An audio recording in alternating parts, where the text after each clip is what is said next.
Greatest personal finance lessons that will change your life. Hello everyone, thank you for joining me today. In this video, I want to talk about some personal finance lessons that have profoundly impacted how I manage my money. These lessons have been instrumental in helping me make wiser financial decisions and improve my overall financial well-being. So, let's jump right into it. Managing personal finances is a universal concern, yet many individuals lack formal education on the subject. Unfortunately, we are often expected to navigate this complex realm without guidance. As someone who has made their fair share of financial missteps throughout the years, I can't help but wish I could go back in time and offer some advice to my younger self. However, it's important to remember that it's never too late to gain control over your financial situation and make positive changes. And the first personal finance lesson you need is understanding the psychology behind financial behaviors and attitudes. To better understand our financial behaviors and attitudes, we need to recognize the deep emotional connection we have with money. Money evokes happiness, security, shame, stress, and more. These emotions often stem from our past experiences and social conditioning around money. If money was scarce for you growing up, you may have more anxiety about spending now. If you grew up in abundance, you may see money as a source of freedom. Our unique money mindsets shape how we interact with our finances. In addition to emotions, our financial decisions are also influenced by unconscious cognitive biases. These biases act as mental shortcuts or blind spots that can lead to irrational choices. One example is the sunk cost fallacy, where we continue investing time or money into something that isn't working out simply because we've already invested so much. This bias can result in overspending or poor investment decisions. How we frame money and financial goals in our minds also affects our financial behaviors. For example, a product stated as 40% off seems more appealing than the same product at the total price, even though the discount is the same. Positively framing your money mindset can also boost motivation.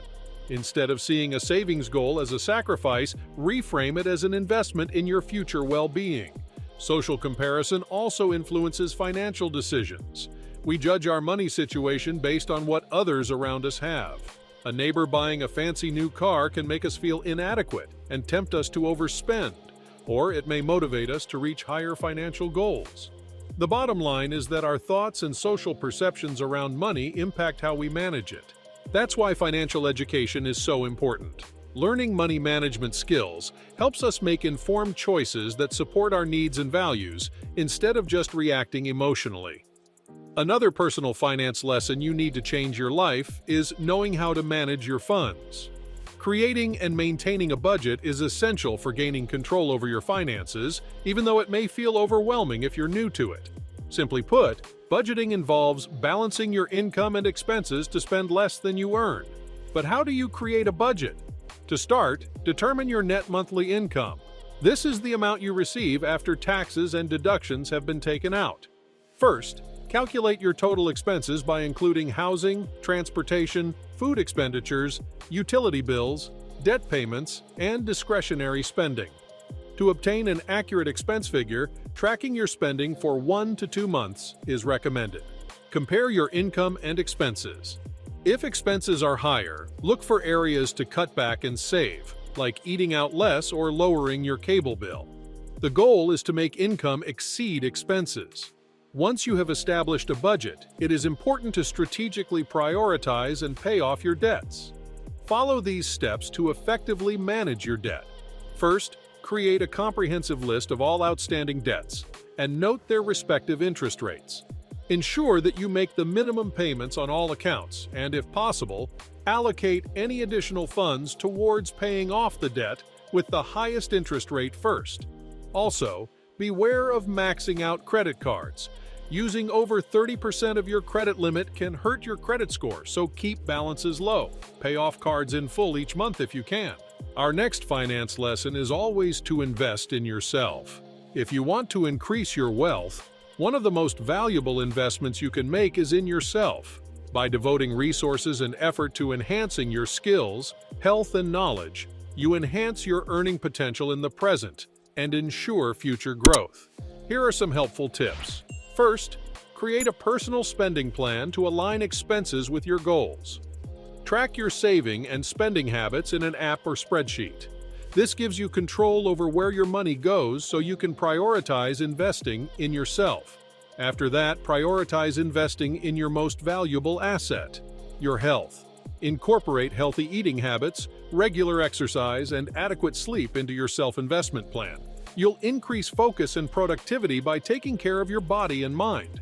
Consider increasing your income through education, training, or starting a profitable side hustle. Learning new skills and gaining expertise pays dividends. Turn your passion into extra cash flow. Finally, continually invest time into expanding your knowledge and perspective. Read books that challenge you. Seek out mentors. Stepping out of your comfort zone helps you grow. Investing in personal growth and development demands dedication and commitment, but the benefits are substantial. As you enhance your skills and abilities, your value in the marketplace increases. This opens doors to better career prospects and paves the way for new opportunities. Prioritize yourself as a valuable investment for long-term success. As my mentor once wisely stated, one of the quickest paths to financial ruin is purchasing items beyond our means. While overspending might offer immediate satisfaction, it often leads to long-term consequences such as debt, stress, and financial instability. The question then becomes, how can you resist the urge to spend excessively? First, create a realistic budget that covers your fixed expenses, debt payments, and savings contributions. Any remaining discretionary funds are what you have available to spend. No cheating or overestimating your income. Stick to your budget diligently. Before any purchase, check if it fits into your discretionary budget. If not, it's simply not affordable. Decline impulse purchase temptations that threaten your budget. Save for significant expenses like vacations, furniture, or electronics instead of relying on credit. Open a separate savings account and set auto transfers from each paycheck until you hit your goal. Pay with cash whenever possible, as it provides a tangible sense of what you're spending. Using credit cards detaches you from the reality that it's real money being spent. Living below your means might take some sacrifice, but it's the only way to avoid wasteful spending and accumulate wealth long-term. When you start living within your means, having some money aside for unexpected expenses is important. This is commonly known as an emergency fund. An emergency fund is essential for unexpected experiences such as medical bills, car repairs, or job loss. It acts as a safety net and should ideally be equivalent to 3 to 6 months' worth of living expenses. Many Americans face a significant challenge in not having an emergency fund. 35% of the population would struggle to cover an unexpected expense of $400 or more with cash alone. Instead, they are forced to rely on other forms of credit. So how can you have an emergency fund? Start by opening a dedicated high-yield savings account separate from your everyday spending account. This creates psychological separation, making you less tempted to dip into savings. Set up automatic recurring transfers from each paycheck so building the fund is effortless. Even small amounts like $25 or $50 add up over time. Resist the urge to borrow from savings for non-emergencies. Treat this fund as off-limits except for actual financial crises. Temporary lifestyle cutbacks can help free up more cash to build savings faster. Aim to eventually have at least 3 months' worth of living expenses banked. This gives breathing room to handle life's curveballs without debt. Having an emergency fund brings peace of mind. If the unexpected happens, you'll sleep easier knowing you have a financial safety net. Be disciplined and make it a priority. Your future self will thank you.